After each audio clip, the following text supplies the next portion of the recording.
Dans ce pays où le temps semble s'être figé depuis que l'indépendance a été confisquée au berceau, le professeur Jean-Calvin Abba Oyono vient de commettre un acte de lèse-majesté intellectuelle.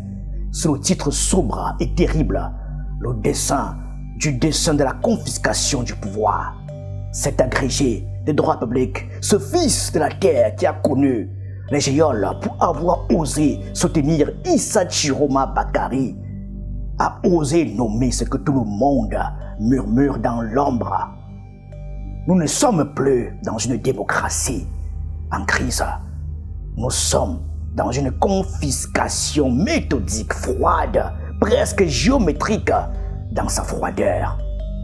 Et il commence, lui, le juriste, par rappeler l'état constitutionnel, non par naïveté, mais par méthode. Poser d'abord la norme pour mieux mesurer l'étendue de sa violation. Le dessein de la confiscation du pouvoir. Professeur Jean-Calvin Abba Oyono. 1.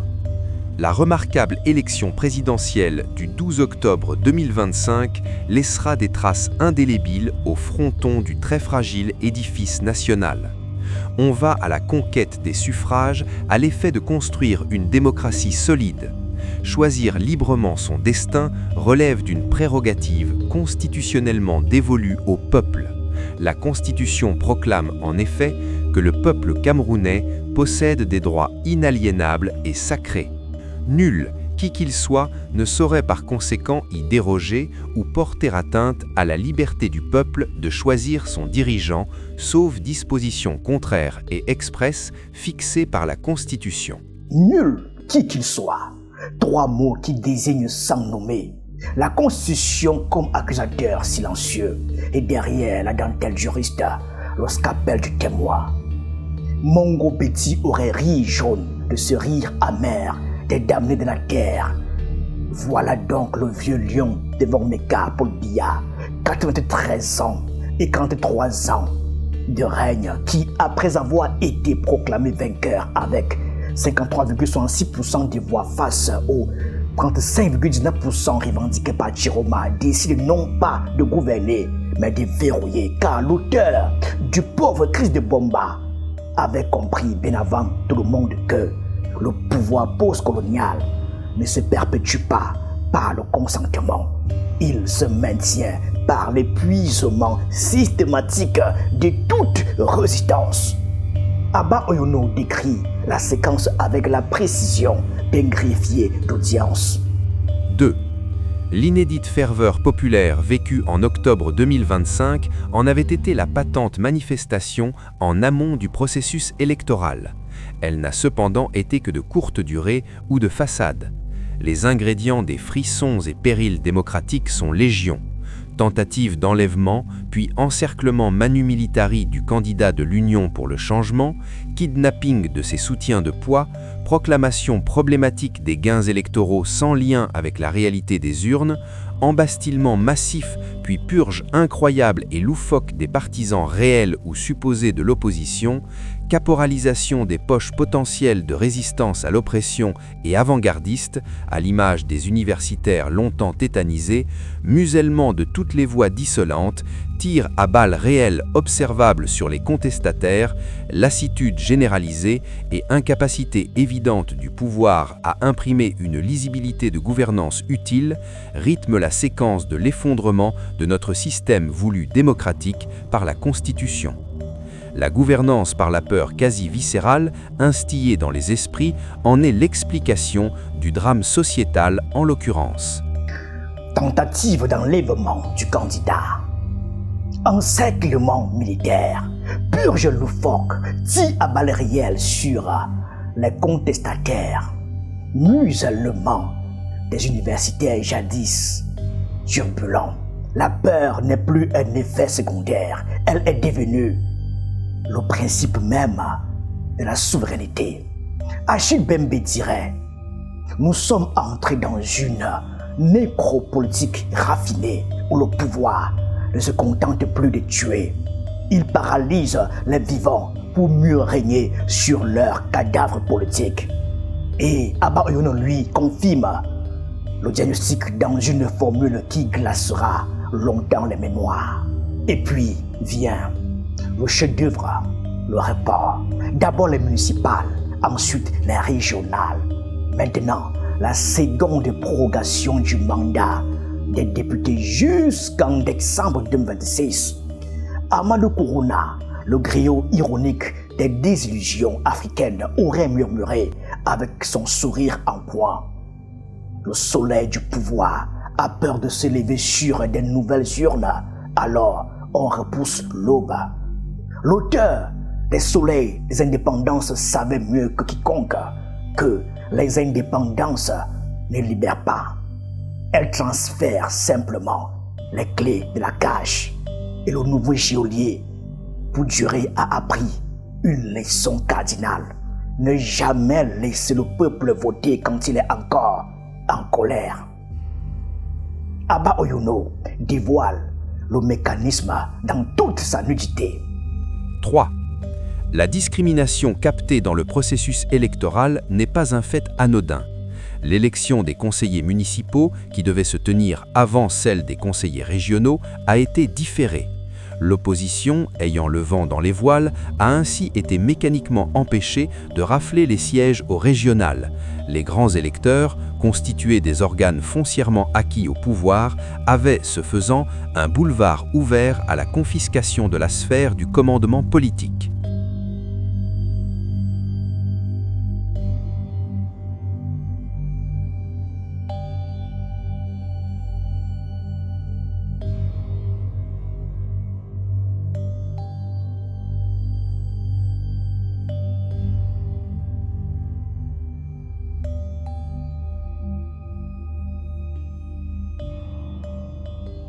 Car la ferveur d'octobre 2025, cette vague populaire inédite qui a ébranlé les fondements du temple, n'est pas retombée. Elle couve sous les cendres. Organiser des législatives maintenant, ce serait risquer la déculottée historique.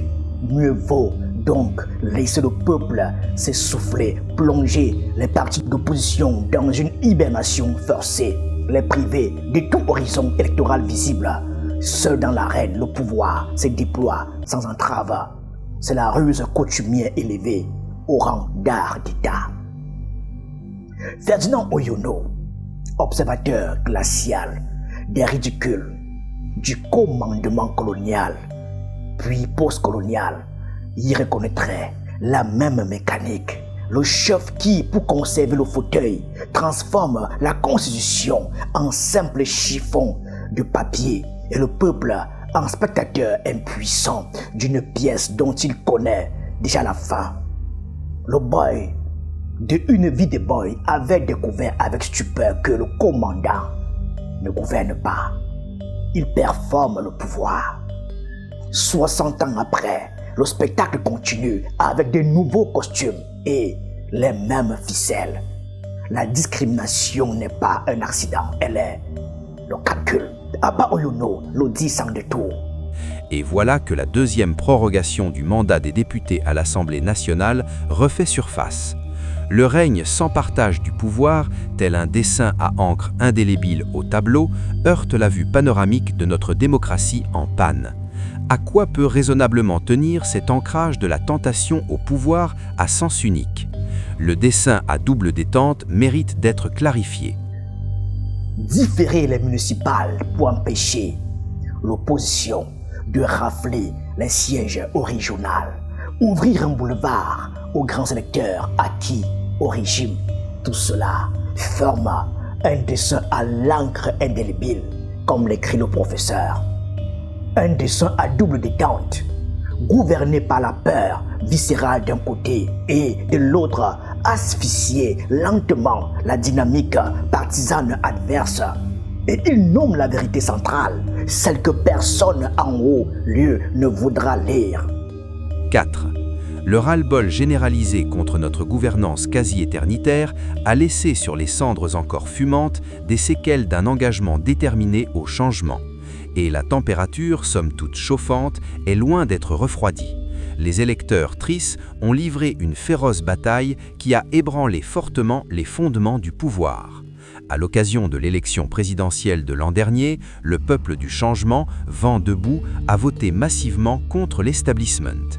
La virulente répression, comme réponse à des manifestations contre la vérité des urnes, est le signe révélateur de l'effondrement du système gouvernant. On en tire dès lors le ressort du différé ou report électoral. Organiser une nouvelle élection législative en ce temps perdurant du désir d'en découdre constitue un risque certain de déculotter au scrutin.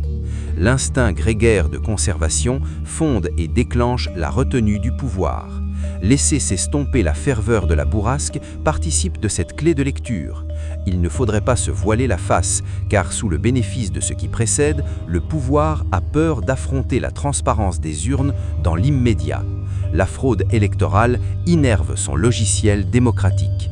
Mais Abba Oyono ne s'arrête pas à ce constat funeste. Il ouvre la parade. Et c'est là que sa voix devient prophétique, presque hugolienne. 5.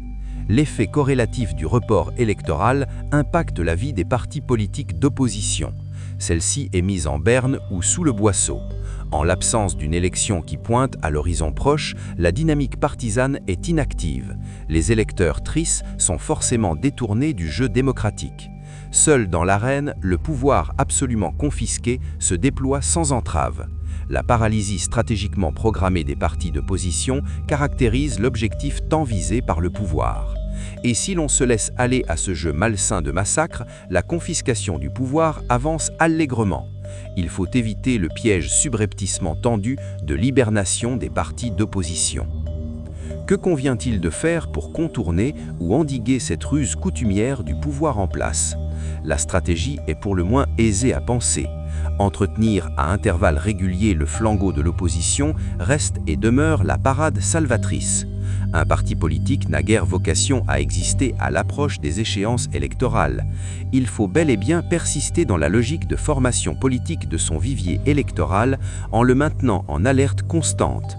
La sclérose gagne forcément la machine partisane non entretenue.